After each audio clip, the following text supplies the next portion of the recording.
নমস্কার সকল দর্শক বন্ধুদেরকে অনেক অনেক স্বাগত জানিয়ে শুরু করছি আজকের অনুষ্ঠান। আজকের দিনে দাঁড়িয়ে আমরা যখন ছোট থেকে বড় হচ্ছি প্রত্যেকের মনেই কিন্তু বিভিন্ন আশা রয়েছে যে আমরা স্কুল কলেজ পার করে বিভিন্ন দিকেই কর্মসেক্টরে উন্নতি করব এবং তারপরেই কিন্তু আমাদের নিজেদের একটা পার্সোনাল জীবন, যেটাকে বলে বৈবাহিক বন্ধন, আমরা আবদ্ধ হব এবং একটা খুব সুন্দর সুস্থ জীবন কিন্তু আমরা যাপন করব। কিন্তু আমরা অনেকেই এরকম মানুষ রয়েছি যারা হয়তো নিজের পছন্দে বিয়ে করছি কিংবা বাড়ির লোকের পছন্দে বিয়ে করছেন, তারপরেও দেখতে পাচ্ছেন কিছুদিন যাবার পরেই আপনাদের সাংসারিক অশান্তি বেড়েই চলেছে। কেন হচ্ছে সাংসারিক অশান্তি? কিংবা অনেকেই আছেন ধরুন ল্যাটাল চার্ট দেখে বিচার করেই বিবাহ করেছেন, কিন্তু তা সত্ত্বেও বিবাহটা টিকছে না, কোনো না কোনো কারণে কিন্তু বাধাপ্রাপ্ত হয়েই যাচ্ছে আপনাদের এই বৈবাহিক জীবন। কেন হচ্ছে, কি কারণে হচ্ছে, ঠিক কি কি উপায়ে এই বিধান থেকে আপনারা নিস্তার পাবেন, যে মানুষটি খুব সুন্দরভাবে আমাদেরকে বুঝিয়ে দিতে পারেন তিনি হচ্ছেন দেবাশিস মুখার্জি। ইতিমধ্যেই যে মানুষটি দেশ এবং বিদেশ থেকে বহু মানুষের উপকার করে সুনাম অর্জন করেছেন এবং বহু পুরস্কারে পুরস্কৃত, যে মানুষটি ইতিমধ্যেই এপিজে আব্দুল কালাম 2024 সম্মানে সম্মানিত, তাছাড়া ডক্টর বি আর আম্বেদকর জাতীয় পুরস্কার 2024-এও কিন্তু তিনি সম্মানিত, সেই মানুষটার কথা আলাদা করে বলার কিছুই নেই। যে মানুষটি 1008 উপাধিতে ভূষিত মহন্ত স্বর্গীয় স্বামী সত্যানন্দ গিরি মহারাজের দৈহিত্র, এবং যে মানুষটি শৈশব থেকেই তন্ত্র সাধনার মধ্যে নিজেকে নিযুক্ত করে ফেলেছেন, যে মানুষটি শৈশব থেকেই চাইছেন যে যাতে আপনি আগামী জীবনটা কিভাবে সুন্দরভাবে কাটাবেন তার জন্যই তিনি কিন্তু নিজেকে নিয়োজিত করেছেন। এমন একজন ব্যক্তিত্ব, এমন একজন মানুষ যে শৈশব থেকেই চাইছে মানুষের সেবায় নিজেকে নিয়োজিত করবে, মানুষের সেবার জন্য নিজেদের প্রাণটাকে তিনি ত্যাগ করে দিতে পারেন, যে মানুষটি সত্যি সত্যি চাইছেন যে এই সকল যে সমস্যাগুলো আমরা সম্মুখীন হচ্ছি কিংবা আগামী দিনে সম্মুখীন হব, সেই সমস্যা থেকে যিনি আমাদের সত্যি সত্যি উদ্ধার করতে পারেন তিনি হচ্ছেন দেবাশিস মুখার্জি। তো চলুন আজকের অনুষ্ঠানে আমরা আরো একবার স্বাগত জানিয়ে নেব দেবাশিস মুখার্জিকে। দাদা, অনেক স্বাগত আজকের এই অনুষ্ঠানে। নমস্কার। সবার উদ্দেশ্যে একটাই কথা বলি, সুস্থ থাকুন, স্বাভাবিক থাকুন, ভালো থাকুন, মা কামাখ্যার জপ করুন, একটু পুজো আচ্ছায় মন দিন। আমার মনে হয় জীবনটা সরল করতে হলে আর কোনো রাস্তা নেই। যারা অনুষ্ঠানটা দেখছে তাদের কথা বলি, যে একটাই কথা বলি, মানে আমাদের গন্তব্যস্থল, জানেন আপনি আজকে একটা ভুল করবেন, কালকে শাস্তি পাবেন, সেটা মিটে যাবে। কিন্তু একটা ভুল আপনি না জেনে করছেন, বা না একটা ভুল জেনে করছেন, যেটাকে আপনি কোনোদিন সংশোধন করতে পারবেন না।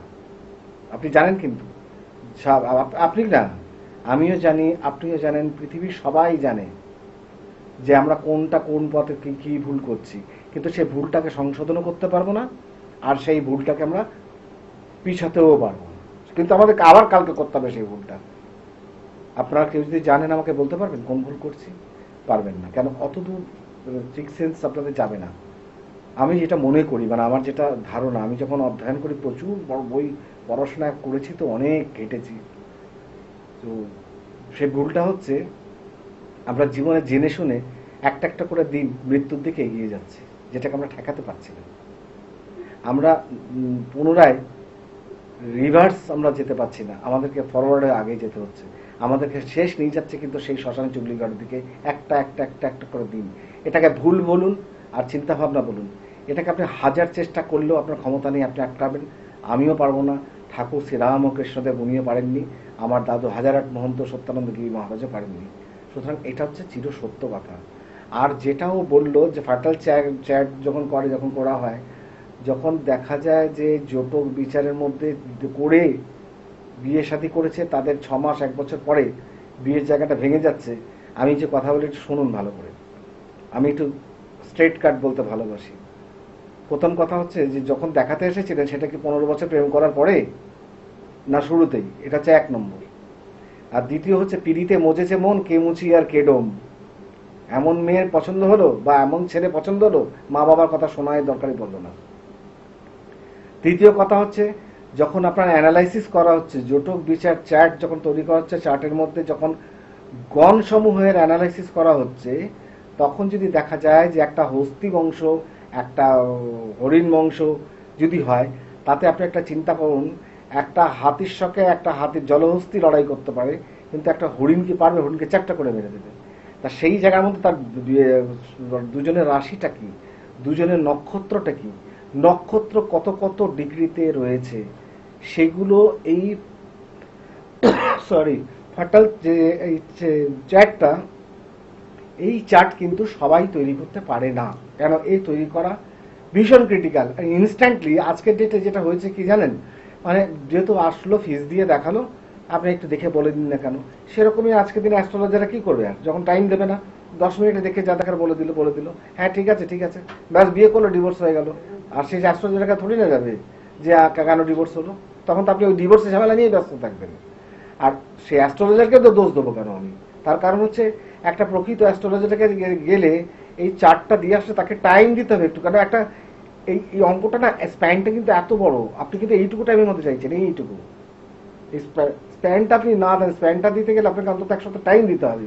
সেই টাইম না দিয়ে আপনার কোন নক্ষত্র, কোন গ্রহ, কোন ঘরে আপনার স্ত্রীর, কোন ঘরে আপনার স্ত্রীর গোত্র কি, আপনার গোত্র কি, আপনার স্ত্রীর গণ কি, আপনার গণ কি, কোন কোন নক্ষত্র, ভরণী নক্ষত্র আপনার না শতবিষা নক্ষত্র নাকি আর্দ্রা নক্ষত্র, প্রত্যেকটা পাই টু পাই যদি আপনাকে জাস্টিফাই করতে হয়, তার জন্য সময় দিতে হবে।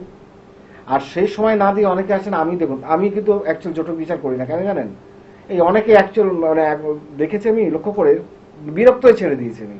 তার কারণ চিন্তা করার একটা জিনিস, 10 বছর প্রেম করবে, 10 বছর প্রেম করলে তখন কিন্তু আমার জানায়নি, এখন বিয়ে করবে আমার জানাতে এসছে, দেখুন তো আমার মিলবে কিনা। এদেরকে আমি কি বলবো বলুন তো? আমি যদি বলি না বিয়ে এই জায়গাটা মিলবে না বা ম্যাচ করছে না, সে কি বিয়ে করবে না? কি মনে হয় করবেই? আচ্ছা, যদি বলি না খুব ভালো ম্যাচ করছে, তাহলেও বিয়ে করবে। আমি বলি তোরা এমনি জাহান্নামে যা যা ইচ্ছা করবে। 10 বছরে যখন প্রেম করেছিস, আমি তখন রাপার থেকে আমি জটিল বিচার করা ছেড়ে দিয়েছি। আমার ভক্তিতে লাগে না, সত্যি কথা বলছি, কারণ ও ভালো লাগে না, বাজে জিনিস। তো বল, যে মানুষটি সত্যি সত্যি চাইছে যে আপনার কিংবা আপনার প্রিয়জনের জীবনে ভালো আসুক কিংবা ভালো দিনগুলো আপনারা অতিবাহিত করুন, এমন মানুষ কিন্তু সত্যি সত্যি পাওয়া ভীষণ বিরল। এবং সেই মানুষগুলোর মধ্যেই হচ্ছে দেবাশিস মুখার্জি। অতি সহজেই, অতি সহজ কথাগুলো যিনি খুব সুন্দরভাবেই আমাদেরকে বুঝিয়ে দিতে পারেন। আমরা কিন্তু প্রত্যেকটা মুহূর্তেই চাইছি যে আপনারাও আপনাদের জীবনে এমন একজন মানুষকে নির্বাচন করুন, যে মানুষটি সত্যি সত্যি পারে আপনাদের ভাগ্যের পরিবর্তন করে দিতে, যে মানুষটি সত্যি সত্যি পারে বিপদ আসলে আপনাদেরকে একটু অবগত করতে। আর এটাই কিন্তু এখনকার দিনে দাঁড়িয়ে ভীষণ প্রয়োজন, অবগত করাটা।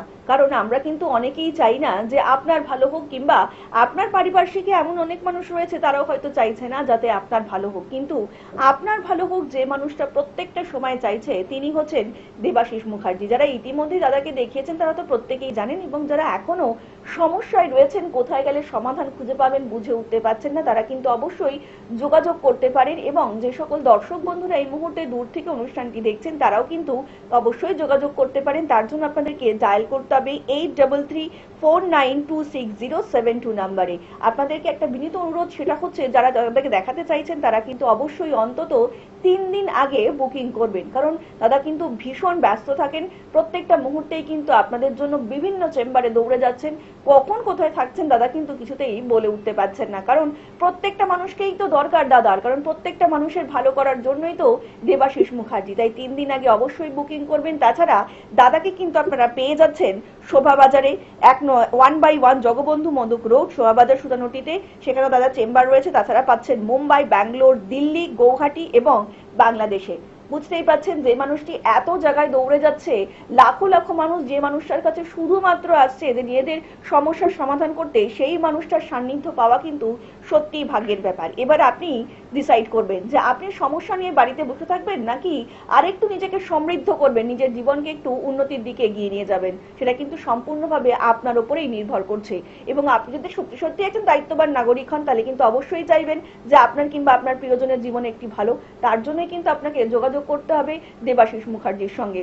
দাদা একটা প্রশ্ন ভীষণ জিজ্ঞেস করতে ইচ্ছা করছে আপনাকে, সেটা হচ্ছে আপনি তো এত বছর ধরে এই তন্ত্র সাধনার সঙ্গে যুক্ত রয়েছেন, বহু শ্মশানে গিয়ে বহু ক্রিয়াকর্ম করেছেন, তো আপনার কেমন লেগেছে এই শ্মশানে গিয়ে তন্ত্র ক্রিয়া করাটা?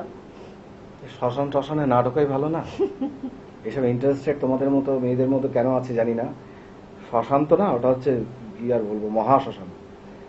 আজকাল জানেন একটা জিনিস দেখবেন, তারাপীঠে যেমন পৌষ মেলা হয় না, পৌষ মেলা শান্তিনিকেতনে স্টল হয়, দেখেছো স্টল?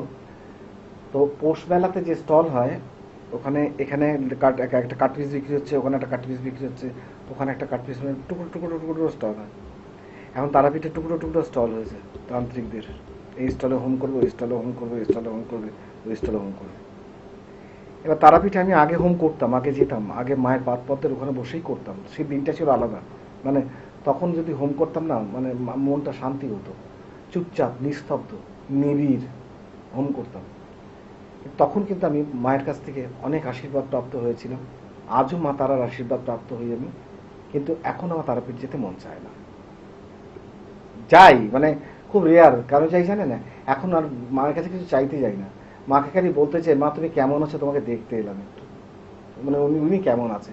কারণ চারিদিকে ভিড়ের মাঝে ধূপ দ্বীপের আড়ালে ওনাকে ঘিরে জলযন্ত্র যেভাবে অত্যাচার হচ্ছে, তার মধ্যে মা তুমি আছো কেমন, যদি আছো আদৌ কি তুমি তারাপীঠে আছো? আর নেই, মনে হয় না। আর আমার এক্সপিরিয়েন্স যদি শ্মশান নিয়ে বলতে হয়, তাহলে আমি কয়েকটা কথা বলতে পারি। যে তোমরা চিনবে কি চিনবে না জানি না, বা আপনারা চিনবেন, হ্যাঁ যারা অনুষ্ঠান দেখছেন তারা কেউ না কেউ চিনবেন। ঝাড়খণ্ডের রাঁচিতে একটা জায়গা আছে, নাম হচ্ছে রাজরাপ্পা, যেখানে দেবী ছিন্নমস্তার 51 পীঠের এক পীঠ অবস্থিত। দামোদর নদী ভৈরবী নদী সঙ্গমস্থল মারামারি, কালো জল আর লাল জলের ধাক্কাধাক্কি, পাথরের পর পাথর বিছানোর পর শুধু রক্ত বয়ে যাচ্ছে পাথর দিয়ে। যেখানে আজও পরশুরামের কি বলে কুঠারি, পরশুরামের যে কুঠারি ছিল সেই কুঠারি দিয়ে বলি হয়, কোনো খড়গ দিয়ে না। পাহাড়ের কোলে মায়ের মন্দিরের ভেতরে যখন আরতি হবে, তখন আপনার গা যদি কাটা দিয়ে ওঠে, তাহলে আমার নাম দেবাশিস মুখার্জি বলে পরিচয় আমি দেবো না। আপনি মায়ের একটুখানি ব্রহ্মশিলা স্থান, সন্ধ্যে যখন আরতি হয়, তখন মনে হচ্ছে ভেতর থেকে কেউ টকবক করে তাকাচ্ছে, হাসছে সিঁদুরের ভেতর থেকে, কেউ যেন হাসছে ভেতর থেকে, গা হাত পা কাঁপবে আপনাদের রীতিমতো সে দেখতে। যাই হোক, যখন আপনারা যাবেন আপনারা নিজেদের দেখবেন, কেন সবার ফিলিংস তো সমান নয়, তো আপনারা নিজেরা সচক্ষে দেখবেন। এবার আমি আমার যেটা স্বীকৃতি বা যেটা জানি আমি সেটা বলছি। ওখানে আমার একজন লোক আছেন, নাম হচ্ছে বিজয়দা। রাজরাপ্পার নিয়ম হচ্ছে কি বলুন তো, সকালবেলা মন্দিরটা খুলবে, সকালবেলা ওই 5টা-6টায় মন্দির খুলে ধোয়া মোছা হয়, আর তারপরে যাত্রীরা পাহাড়ের পর তো পাহাড়ে উঠে গাড়ি নিয়ে যায়, ওখানে রেখে গোটা 3-4 দোকান আছে, এখানে মিষ্টি ফিষ্টি নিয়ে মাকে পুজো দেয়, পুজো দিয়ে বলি দিয়ে ওখানে নিচে নেমে চলে আসে। আর বিকাল 4টের পর 3টের পর কোনো প্রসাদের দোকান খোলা থাকে না, সব বন্ধ, সব চলে আসে নিচে। এমনকি আরতি হয়ে গেলে পুরোহিতরা নিচে চলে আসে, কেউ ওপরে থাকে না।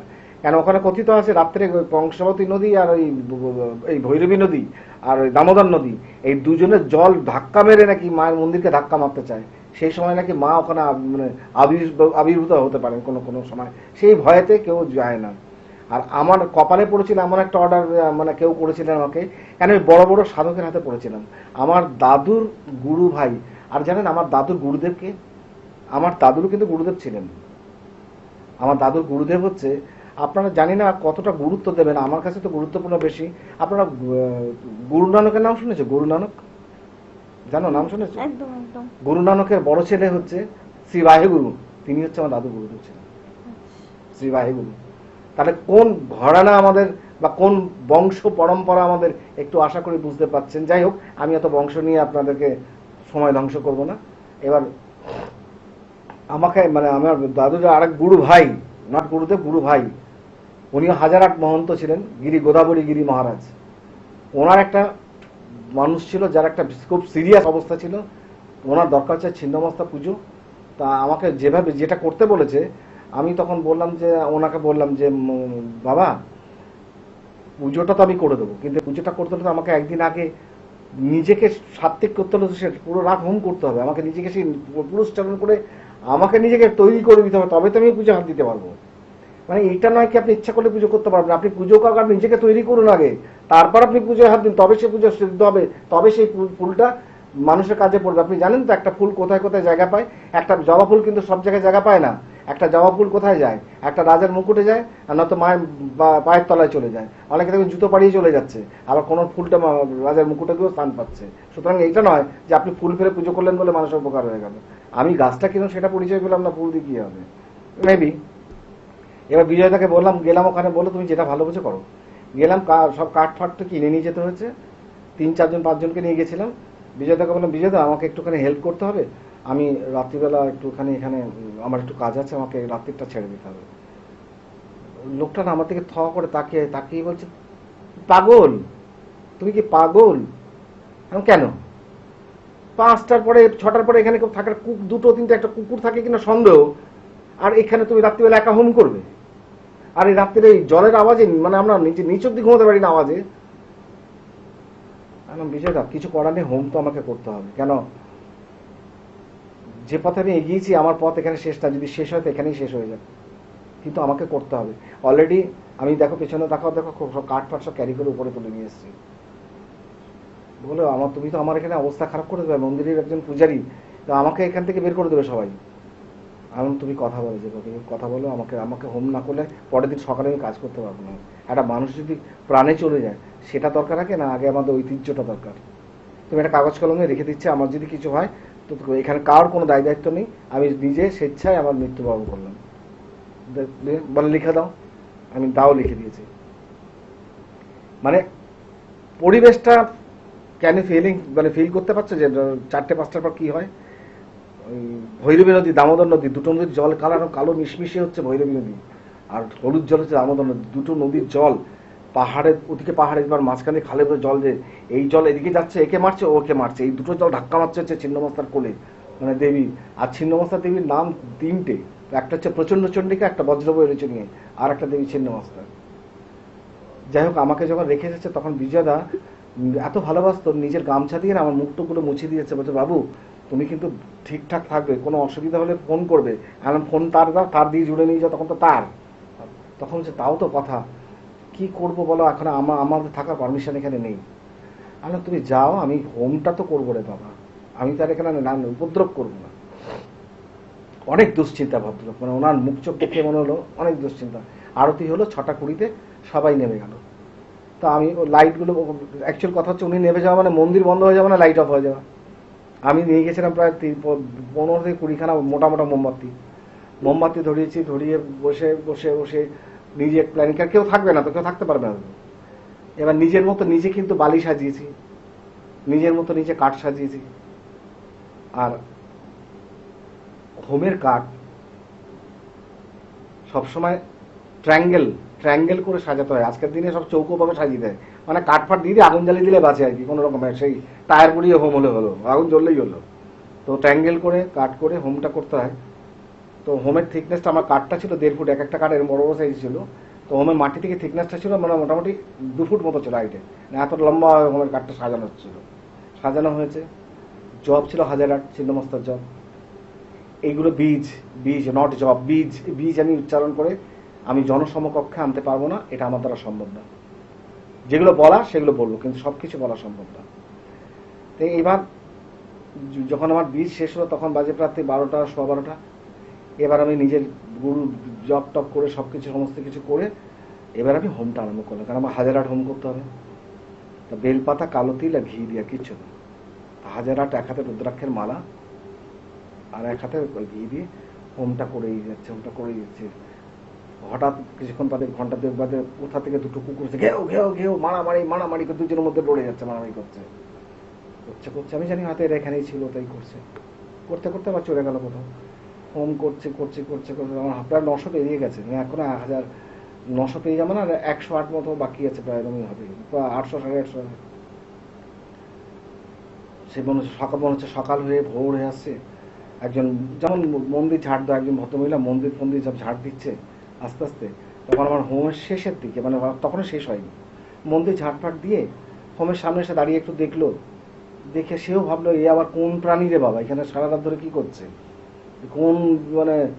কোন অ্যামাজন জঙ্গল থেকে এসেছে, মানে একটা ভাবলো। যাই হোক, আমি কিন্তু তা দেখতে পাইনি, সে আমাকে দেখলো। এবার সে চলে গেল। তারপরেও যখন আমি হোমটা শেষ করতে যখন লাস্ট আমার হোম শেষ হলো, তখন মন্দিরের দরজা খুললো, তখন বিজেতা দৌড়ে এসে বলছে আমার হোম শেষ হয়েছে মাত্র, তুমি ঠিক আছো? তখন দেখছি মন্দির ঝাড় দিচ্ছে সবে। আমি বললাম মন্দির ঝাড় দিচ্ছে, এখন ঝাড় দিচ্ছে মানে? বলছে যখন মন্দির খোলে, মন্দিরে প্রথম জল মন্দিরের দুয়ারে দেওয়া হয়, তারপরে ঝাড় দেয় মহিলা। তা কি করে হয়? 1 ঘন্টা আগে মন্দির ঝাড় দেওয়া হয়েছে। বলছে না এটা হয় না, সকালবেলা এটা খুলে মায়ের দুয়ারে জল দিয়ে তারপর মন্দির ঝাড় দিয়ে তারপর দর্শনার্থী প্রবেশ করতে দেওয়া হয়। আনলাম তাহলে 1 ঘন্টা আগে যে ভদ্রমেলা ঝাড় দিল উনি কে? এবার আপনি ভাবুন, আমার কিন্তু গায়ের কাটা চমচম করছে, উনি কে? যে নিশীত রাতে ব্রহ্ম মুহূর্তে সে হোমটার দিকে তাকিয়েছিল, যে ঝাড় দিচ্ছিল একটুখানি, সে কোথায় ঝাড় দিচ্ছিল? তার জঞ্জালগুলো আমি দেখছি না পরিষ্কার হচ্ছিল, কোথায় পরিষ্কার? সে জঞ্জাল তো সেখানেই রয়েছে। তো কে? একটা জিজ্ঞাসা চিহ্ন বাঁধছেন আপনাদের মধ্যে? আমার বেঁধেছিল। বাঁধার পর মায়ের জায়গাটা জড়িয়ে ধরেছিলাম, জড়িয়ে ধরে বলেছিলাম যে মা, ধরা দিলে কিন্তু আমি চিনতে পারলাম না, আমি বুঝতে পারলাম না, এতটা পাপী আমি ঠিক তোমাকে অনুভূত করতে পারলাম না। আমি জানি না এই জন্মে আর পাবো কিনা পাবো না, তবে যেটুকু পেয়েছি আমার মনে হয় আমার মৃত্যুর পর এটাই যথেষ্ট, এই বেশি কিছু চাওয়া পাওয়া নেই। সুতরাং তারপর থেকে আজও ছিন্নমস্তায় অনেকে হোমযজ্ঞ করতে যায়, কিন্তু ছিন্নমস্তার হোমযজ্ঞ সবাই করতে পারে না, প্রথম কথা। দ্বিতীয় কথা হচ্ছে দিনের বেলা করে পালিয়ে আসে, রাতে থাকার মতো মানে বুকের পাটা এখনো কারণ নেই। ছিন্নমস্তা এমন একটা জায়গা। আর তারপরে পরের অনুষ্ঠানে আর একটা জায়গার নাম বলবো, শুনবে। এবার তোমরা আমাকে একটা জিনিস বোঝাও, ভদ্রমহিলা কে ছিল, তোমরা আমাকে বোঝাও, আপনারা আমাকে বলুন কে ছিল, কাকে আমি কাছে পেয়েও না দেখতে পেয়ে হারিয়ে ফেললাম। আর যদি তাকাতাম, কি টাকা দেখতে পারতাম না, তোমার চোখ দুটো নষ্ট হয়ে যেত। কে ছিলেন তারা? মানে আমরা একটা অবিশ্বাস্য মুহূর্তের সাক্ষী থাকলাম এই মুহূর্তে আর কি। স্বয়ং মা ছিন্নমস্তায় ছিলেন, একদমই। বলো কাছে পেয়েও হারিয়ে ফেলেছি। এই একটা ইতিহাস আমার জীবনে। এবার বলো আর কি শুনতে চাও?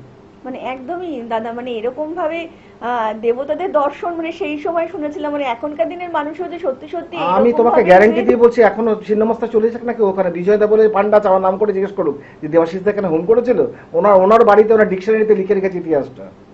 একদমই তাই দাদা, মানে এরকম মুহূর্তের সাক্ষী থাকা এবং শোনাটাও কিন্তু একটা অবিশ্বাস্য ব্যাপার। মানে আমরা কিন্তু তখনকার দিনে শুনতাম যে অনেকেই হয়তো মানে সাধনা করে চর্চা করে মাকে পেয়েছেন, মানে এখনকার দিনে এরকম মানুষকে আমরা চোখের সামনে দেখাটা মানে এটাও আমাদের কাছে একটা অবিশ্বাস্য মানুষ যে তিনিও তো তাতে সাধনা মাকে করে আর পেলাম পেয়েছেন। কোথায় গো? তাতেই বলে লাভটা কি? মাকে আর পেলামটা কোথায়? পেয়েও তো হারিয়ে ফেলেছে, পেলামটা কোথায়? আপনি যে এই যে একটা অনুভূতি করতে পেরেছেন, এটাও তো এটা হচ্ছে আমার অনেক। পুজোর ফল। মানে আমি পুজোটা সঠিক করতে পেরেছি, ওনার প্রাণের মধ্যে টাচ করেছে, ওনাকে হিট করেছে, তবে উনি এসেছে। নাহলে ওনাকে বের করে নিয়ে আসা আমার তোমার সম্ভব না, কারোরই সম্ভব না। ওনার মনে লেগেছিল পুজোটা, তবে কিন্তু উনি এসেছিলেন। কিন্তু আমি বুঝতে পারিনি যে উনি এসেছেন, আমি ওনাকে দিতে পারিনি, উনি নিয়ে নিয়েছিলেন। একদমই তাই, আমরাও কিন্তু আপনাদের মতন ভীষণ একটা সুন্দর মুহূর্তের সাক্ষী থাকলাম এবং প্রত্যেকটা মুহূর্তে কিন্তু আমরা যত শুনছি অবাক হয়ে যাচ্ছি। এই মানুষটি সত্যি সত্যি কিন্তু খুব অল্প বয়স থেকেই বুঝে গিয়েছিলেন যে নিজের জীবনটাকে তিনি উৎসর্গ করবেন মানুষের সেবায় নিয়োজিত করার জন্য। প্রত্যেকটা মুহূর্তে কিন্তু দাদা এটাই ভাবছেন এবং আপনারাও যারা এখনো চাইছেন, বিভিন্ন সমস্যার মধ্যে রয়েছেন, তারা কিন্তু অবিলম্বে যোগাযোগ করতেই পারেন দেবাশিস মুখার্জির সঙ্গে এবং তার জন্য আপনাদেরকে ডায়াল করতে হবে 8339426072 নাম্বারে। তাছাড়া কিন্তু এই মুহূর্তে দাদাকে আপনারা পেয়ে যাচ্ছেন 1/1 জগবন্ধু মদক রোড, শোভাবাজার, সুতানুটি চেম্বারে পাচ্ছেন দাদাকে। তাছাড়া কিন্তু মুম্বাই চেম্বারে পাচ্ছেন, ব্যাঙ্গালোর চেম্বারে পাচ্ছেন, দিল্লি চেম্বারে পাচ্ছেন, গৌহাটিতে পাচ্ছেন এবং বাংলাদেশেও কিন্তু আপনারা পেয়েই যাচ্ছেন দেবাশিস মুখার্জিকে।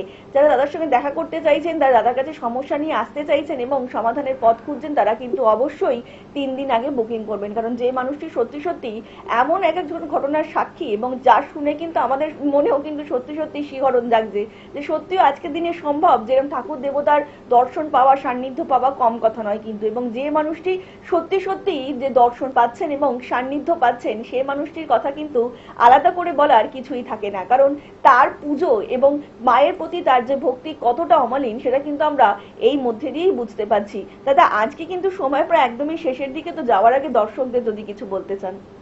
আজকে মায়ের কথা বললাম, সে মায়ের কথাই বলি। এই যতগুলো দেবদেবী আছেন সব তো তন্ত্রের রানী, কিন্তু তন্ত্রের সূত্রপাত হচ্ছে কামরূপ কামাখ্যা থেকে। তো আমি আপনাদেরকে একটাই কথা বলবো, মানে ঘুরিয়ে কান না ধরে সোজা কান ধরে বলুন, কামাখ্যা কাম সম্পন্নে কামেশ্বরী হরপ্রিয়াং কামনাং দেহিমে নিস্তাং কামেশ্বরী নমস্তুতে। এইটুকু বলে মাকে প্রণাম জানিয়ে দিনটা শুরু করুন, রাতে শোবার আগে করুন।